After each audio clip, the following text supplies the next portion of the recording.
மொழி, தொடர்ச்சியான எழுத்தறிவு,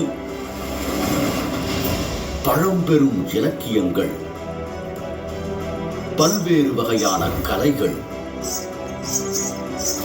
பிரமிக்க வைக்கும் நுண்திறன் மிக்க கைவினை தொழில்கள் என நீண்ட நெடிய பாரம்பரியத்தையும் வரலாற்றையும் கொண்டிருக்கு. இந்த தமிழக நிலப்பரப்புல மனித குல வரலாற்றோட தொடக்கத்தை பத்தி தெரிஞ்சுக்கணும்னா ஆயிரக்கணக்கான ஏன் லட்சக்கணக்கான ஆண்டுகள் பின்னோக்கி செல்ல வேண்டியிருக்கு. தமிழக வரலாற்றை தொடங்க வேண்டிய இடம் 15 லட்சம் ஆண்டுகளுக்கு முன்னால்.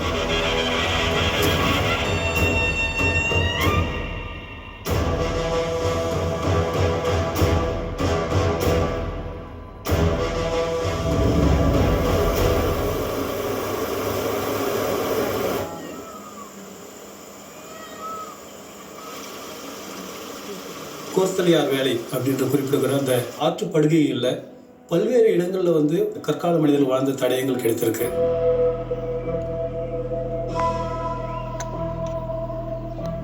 முதலாக கற்களை உபயோகப்படுத்தி அதை கூர்படுத்தி அதை ஆயுதமாக பயன்படுத்தி விலங்குகளையும் எல்லாம் மரங்களுடைய பழங்களையும் அடித்து சாப்பிட்டு அதில் வாழ்ந்திருக்கிறாங்க. ஹேண்டாக்ஸ்னு சொல்லக்கூடிய ஒரு கற்கருவியை இவர்கள் உருவாக்கி இருக்கிறார்கள்.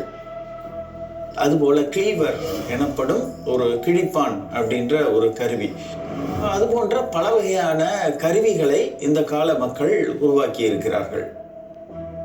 இந்த காலகட்டத்தை தான் பாலியோலித்திக், அதாவது பழங்கற்காலம் அப்படின்னு சொல்றோம். இவங்க இயற்கையாக காட்டில் கிடைக்கக்கூடிய அந்த விலங்குகளை வேட்டையாடி உணவுகளை சேகரித்து, தாவரம், பழங்கள், கொட்டைகள், இது மாதிரி அந்த இதை சேகரித்து வாழ்ந்து வந்திருக்காங்க. இயற்கையா இருக்கிற குகைகள், பாறை மறைவிடங்கள், அங்கதான் வாழ்ந்திருக்காங்க. ரெண்டாவது, இவர்கள் இடம் விட்டு இடம் நகரக்கூடியவர்கள். அதாவது ஒரே இடத்துல இவங்களுக்கு வேண்டிய உணவு கிடைக்காது. ஒரு இடத்துல இவங்க ஒரு குழுவா தங்குவாங்க. அதுக்கு பேர் பேண்டுன்னு சொல்லுவாங்க. ஒரு பேண்ட்ல 25 to 50 பேர் ஒரு குழுவா இருப்பாங்க. அந்த இடத்துல உணவுகள் தீர்ந்தோன்னு இன்னொரு இடத்துக்கு புலம்பெயர்வாங்க.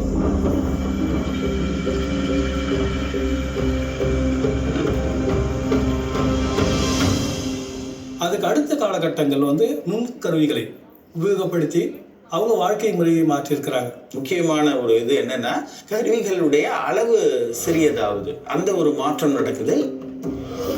இவர்கள் சிறிய சிறிய கருவிகளை பயன்படுத்துகிறார்கள். இந்த விலங்குகளை கீறி எடுக்கிறது, அது தோலை எடுத்து ஆடை வைக்கிறது, அதுக்கப்புறம் மீன்களை பிடிக்கிறது, அதுக்கப்புறம் அதையே ஒரு அறிவாள் மாதிரி செய்து தாவரங்கள் அறிகிறது, இந்த மாதிரி வேலைகளெல்லாம் உபயோகப்படுத்திருக்காங்க. டெம்பரரியா அங்கங்க வாழற அந்த ஒரு இதுவும் நம்ம பார்க்கிறோம்.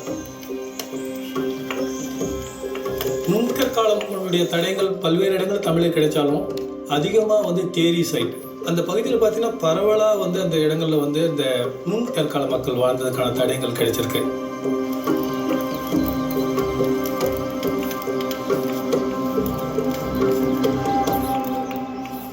அதுக்கப்புறம் இந்த நிலைப்பாடு மெல்ல மெல்ல மாறுது. இந்த காலகட்டத்தில் தான் மனிதன் இந்த பழைய கற்கால கருவியிலிருந்து புதிய கற்காலத்திற்கு மாறுகிறான். கற்களை வலுவழுப்பாக ஆக்கி அதை உபயோகப்படுத்துகிற ஒரு காலகட்டம், அதை நம்ம நியோலித்திக் அப்படின்னு சொல்கிறோம். புதிய கற்காலம் அப்படிங்கிறது மனிதன் அந்த வேட்டையாடுகிற தொழிலிருந்து வேளாண்மைக்கு மாறுகிற காலம். அதை நியோலித்திக் ரெவல்யூஷன், புதிய கற்கால புரட்சி காலம்னு சொல்லுவாங்க. அப்புறம் புதிய கற்கால மக்கள் பானைகளை செய்திருக்கிறார்கள். வேளாண்மை செய்து தானியங்களை எடுக்கும்போது அதை சேமித்து வைக்க இவங்களுக்கு பானைகள் தேவைப்படுது. அப்போ வேளாண்மை சேமித்து வைக்கிறதுனால ஒரு வருடம் விளையிலனா கூட நீங்கள் அதை அங்கே நீங்கள் இருக்கலாம். அந்த அளவுக்கு இருக்கும் பொழுது, அப்பொழுது உபரி உற்பத்தி இருக்கும் பொழுது பல்வேறு கலை வருகிறது. அப்படி வந்தது தான் நம்ம பாறை ஓவியங்கள்.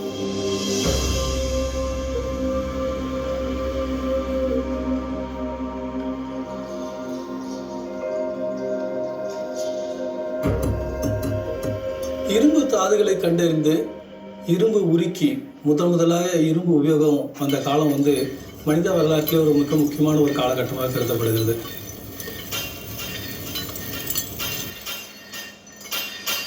ஏன்னா இரும்பு வந்ததற்கு பிறகு அவர்கள் காடுகளை அழித்து வேளாண்மை செய்ய முடிந்தது. அப்போ இரும்பு வந்ததுக்கு அப்புறம் வேளாண்மை மற்றும் ஆடு மாடு மேய்த்தலுடைய பெருக்கம் அதிகமானதுன்னு சொல்லலாம்.